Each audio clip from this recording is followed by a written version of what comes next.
wake up, I feel cozy, yeah. Can you hold up? Don't need no coffee yet. Got no makeup. How do you look so fine? Bust up, bust up. How did I make you?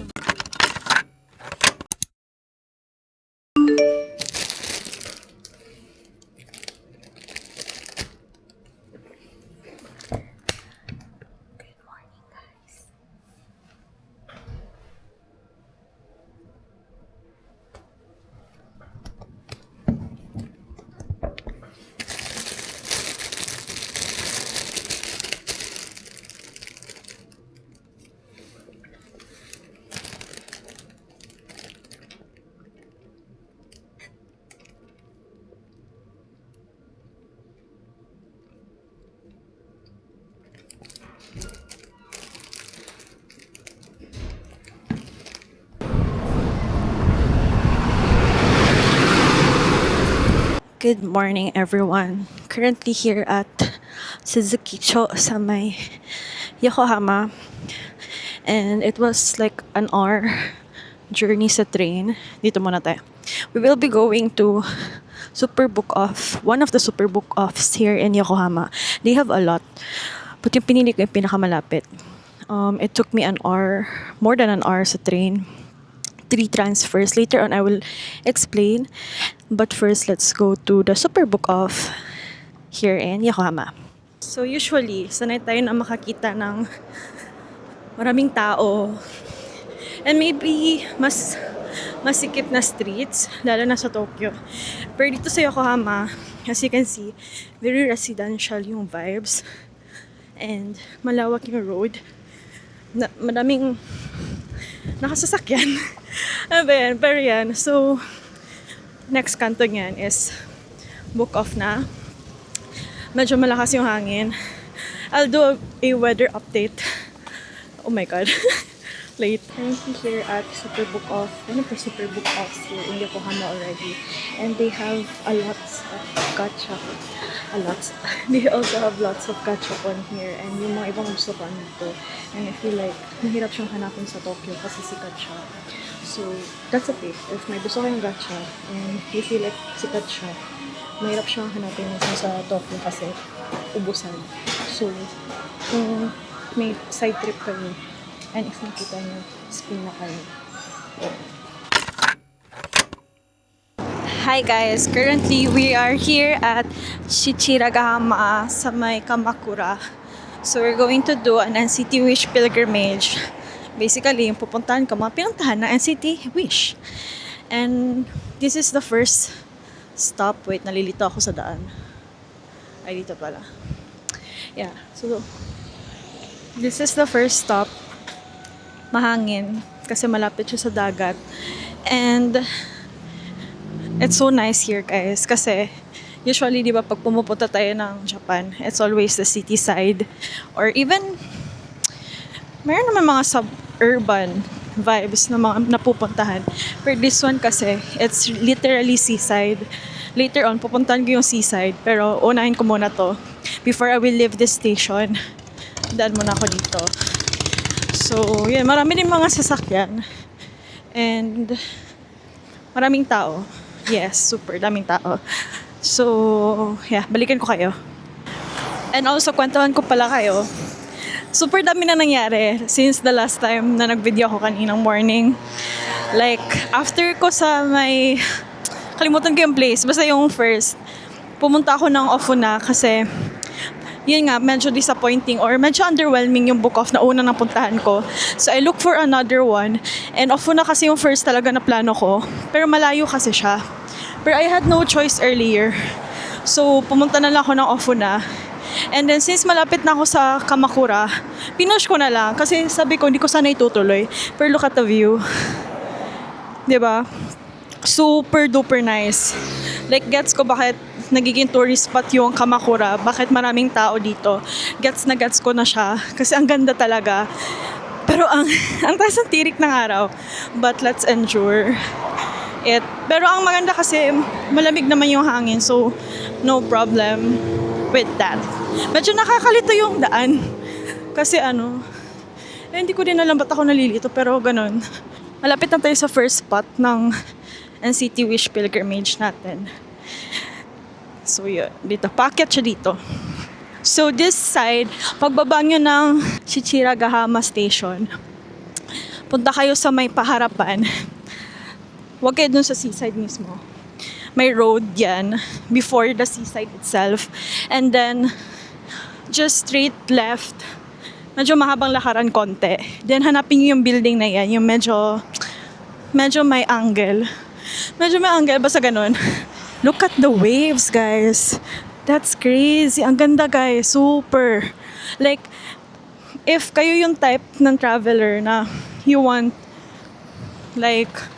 guys want lots of pictures with different vibes, I think this one is a good one to go. And I can feel malapit na tayo kasi ito yung tinuro na building sa akin. And I am seeing the tracks. Real tracks. So, dito dumadaan yung Enoden train. So, Enoden yung rail na need yung sakyan papunta sa mismong seaside ng Kamakura. So, and then, yun. Basta green siya na train. And, yun nga lang, daming tao kasi tourist spot siya.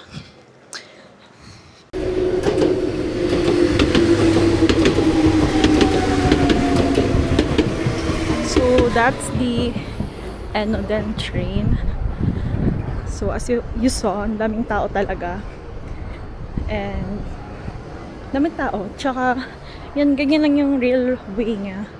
Isa lang. Pero, I think, dalawa ba? Or tatlo, apat? Yung train na umiikot around here. May mga times na nagsasabay yung dalawa, pero opposite side papunta. So, this is the first spot. So, after nyo pumasok doon kanina sa may parang angular na building, straight lang kayo. And then, ito, first parang, anong tawag yan? Yung sa train, pag may dumadaan, nagbablock. First na ganyan makikita nyo after nyo nag-straight from that point or kanto. Ito, may makikita kayong Prince Hotel na sign. You're in the right place. So that's the first spot. So again, it's from Shichiragahama Station. Then lakad kayo, siguro mga 15 minutes ata daw yun. Then that, if you come straight, ito yung front niya, ito yung back, diba? So just come down. Kasi pababa. Baba lang kayo and then you'll see the seaside again. So this time, let's go to the seaside before we will move on to the previous station. Nakalimutan ko yung name. Isa something. Alam ko dun yung second place.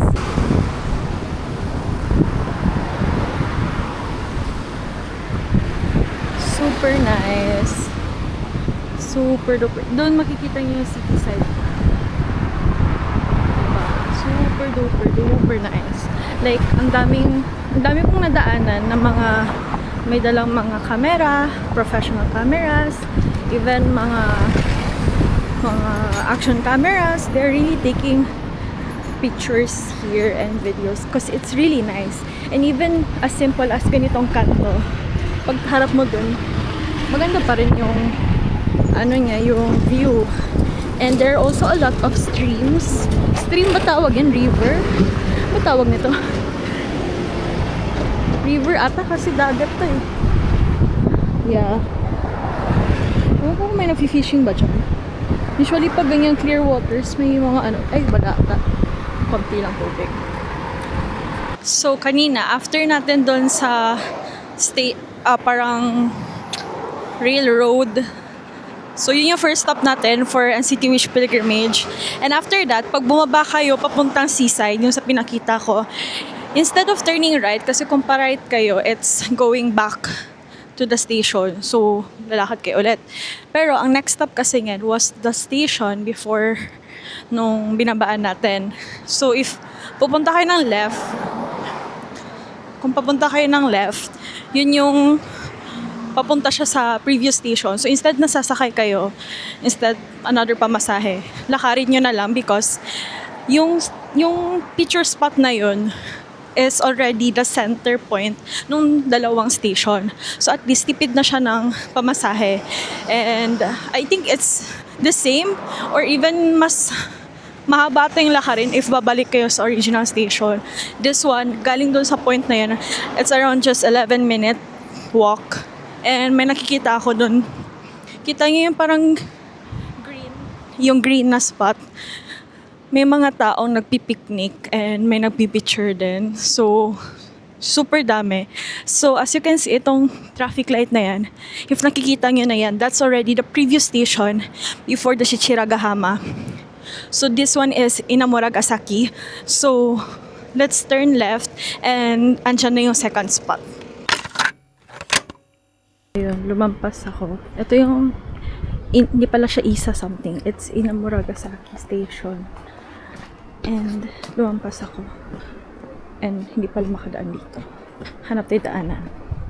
Yes, may dadaan. Saan ba galing? Sa sarado buti.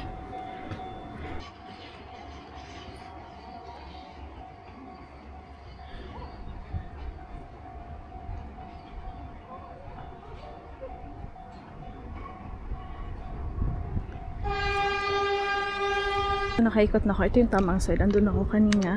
Kaso hindi pala makadaan doon. So, umikot ako. So, this is the Inamuragasaki station. So, again, this is the station before the Shichiragahama. So, andito somewhere. Alam ko sa mismong tawiran ng station yung second spot natin. Wala ako galing doon. Bumalik ako dito. And this pole is the second stop. Ang palatandaan, may yellow na building sa likod and may Habuka something nakalagay. So ito yung second spot.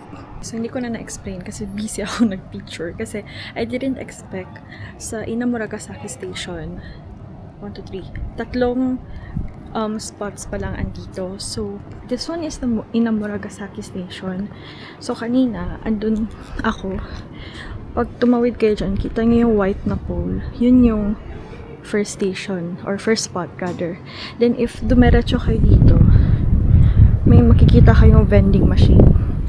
Tsaka yung mail post, yung pula. Yun yung second spot. Yung view niya is itong eskinita na yan, lampas sa lamppost. Pangatlo is mismong yan.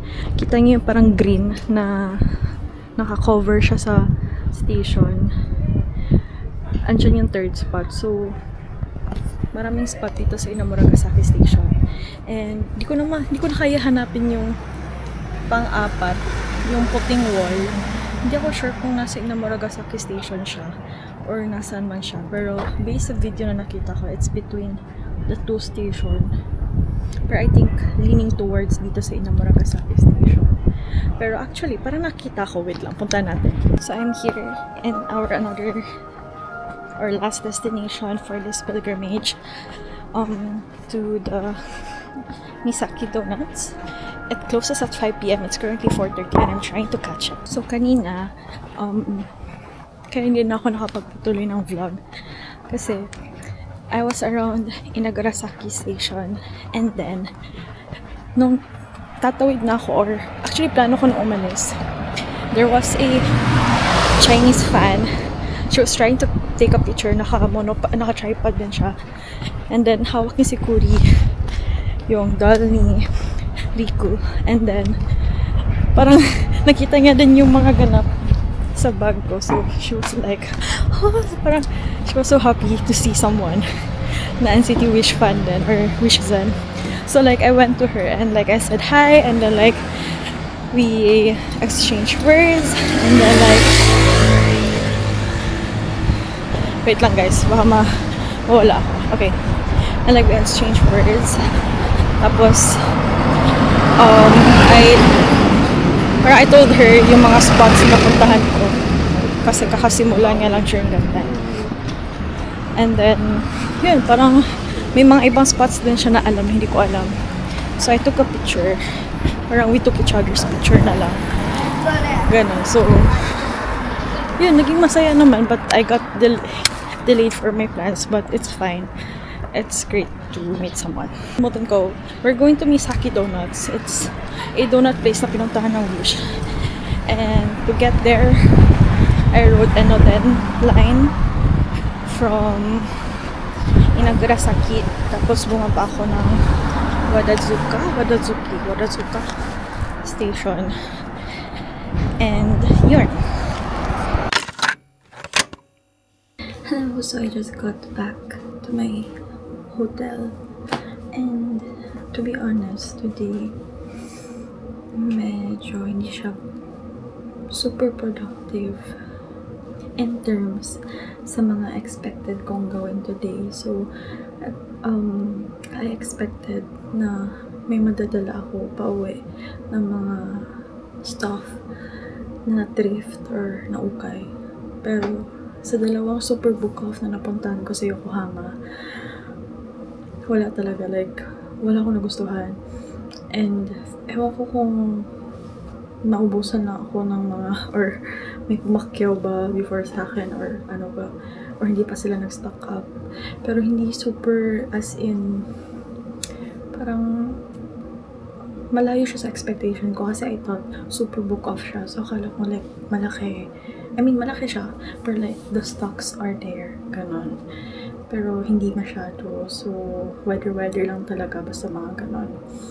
So, yun. So, maaga ako natapos. I think mga around 1 or 2, mga ganun. Tapos na ako sa mga book off. So, since nasa off na ako kanina, off na yung second super book off na pinuntahan ko. Medyo malapit na lang kasi siya sa Kamakura. So, pumunta na lang ako. And I did NCT Wish pilgrimage, which I showed sa inyo. Pero medyo putol-putol siya. Pero hopefully, ma-explain ko na maayos while editing.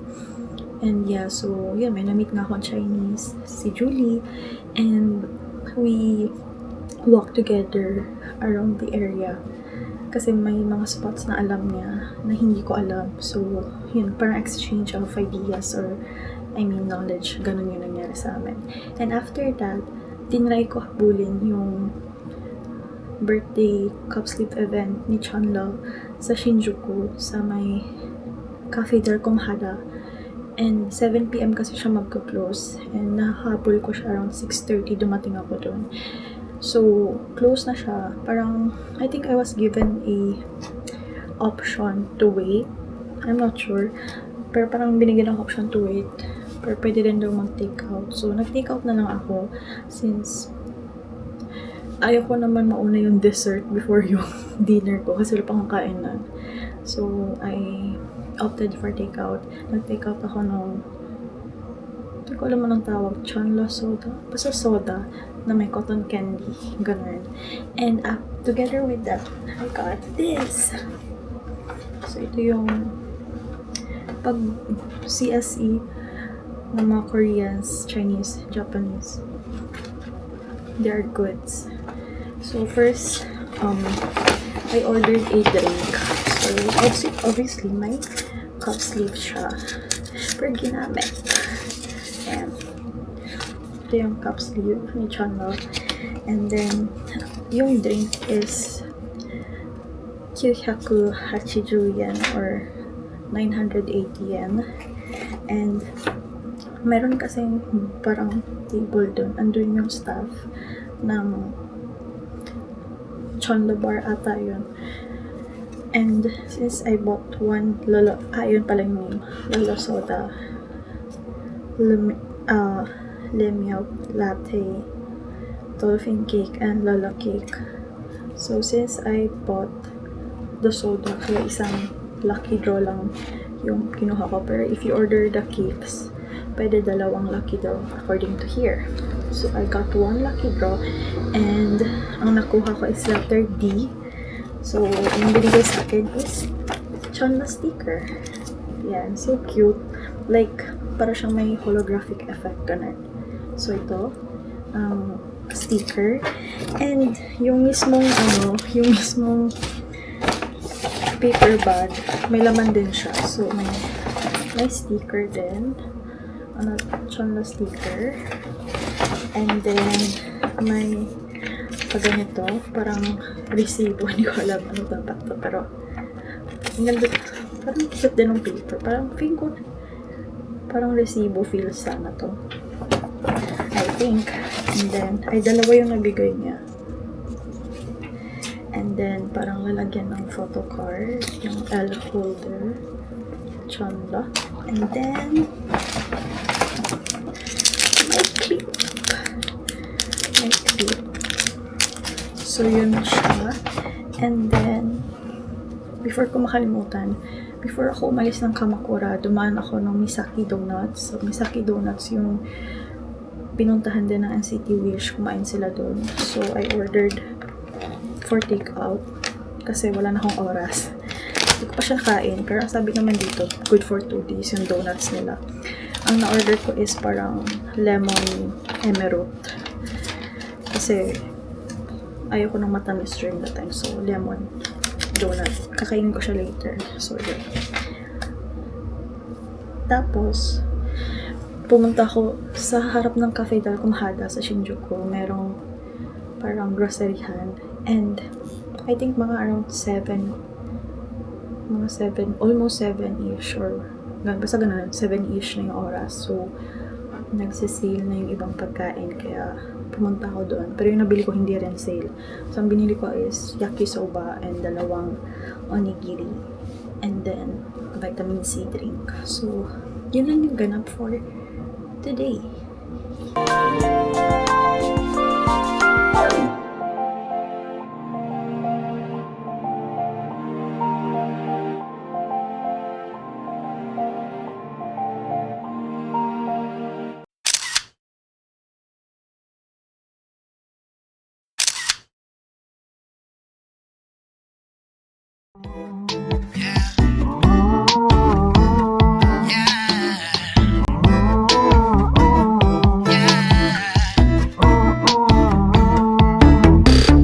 Don't you love when we take our time?